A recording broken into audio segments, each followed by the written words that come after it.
7 जुलैला पान व्यापाऱ्यांचा महाराष्ट्र बंद. आझाद मैदानावर धडक मोर्चा, शासनाला इशारा. महाराष्ट्र पान व्यापारी महासंघाच्या वतीने 7 जुलै 2026 रोजी मुंबईतील आझाद मैदानावर शासनाच्या विविध धोरणांविरोधात भव्य धडक मोर्चाचे आयोजन करण्यात आले आहे. या मोर्चाच्या पार्श्वभूमीवर महासंघाचे प्रदेशाध्यक्ष अजितराव सूर्यवंशी यांनी राज्यव्यापी दौऱ्याअंतर्गत सातारा जिल्ह्याचा दौरा पूर्ण केला. या दौऱ्याला पान व्यापाऱ्यांचा उत्स्फूर्त प्रतिसाद मिळाल्याचा दावा महासंघाने केला आहे. मोका कायदा रद्द करावा, पोलिसांकडून होणारा नाहक त्रास थांबवावा, अन्न व औषध प्रशासन विभागाकडून होणारी कारवाई व त्रास कमी करावा, तसेच पान व्यावसायिकांच्या विविध प्रलंबित मागण्या तातडीने मान्य कराव्यात, या प्रमुख मागण्यांसाठी हा मोर्चा काढण्यात येणार आहे. प्रदेशाध्यक्ष अजितराव सूर्यवंशी यांनी सांगितले की राज्यभरातील पान व्यावसायिक आता आपल्या हक्कासाठी आणि व्यवसायाच्या संरक्षणासाठी एकवटले असून शासनाने त्यांच्या प्रश्नांची तातडीने दखल घ्यावी, अन्यथा आंदोलन आणखी तीव्र करण्याचा इशाराही त्यांनी दिला.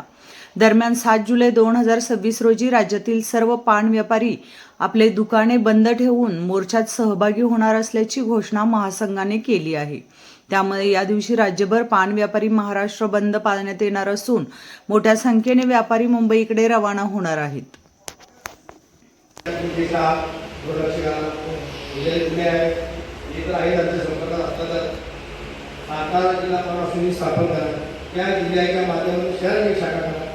प्रत्येक तालुक्यात करा, पुढे काय केल्याशिवाय फुल म्हणजे वाटावर संख्या झाल्यानंतर खऱ्या अर्थानं पान व्यवसायाला वर पण आले होता.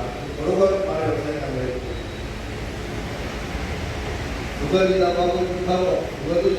थांब वाढला. दुसरा विषय काय, आपण संघटना म्हणून नुसतं आपण व्यवसाय बघतोय, आपण समाजातून काय दिलं लागतो, समाज इकडे डोळ्यासमोर ठेवतो. आपण त्यावेळेला पद्धतीचे स्वागत केले. चांगला व्यवसाय आपल्या सोबत दाखवण्याच्या माध्यमातून व्यवसाय करायसाठी राज्यामध्ये पैसे आपल्या गळ्यामध्ये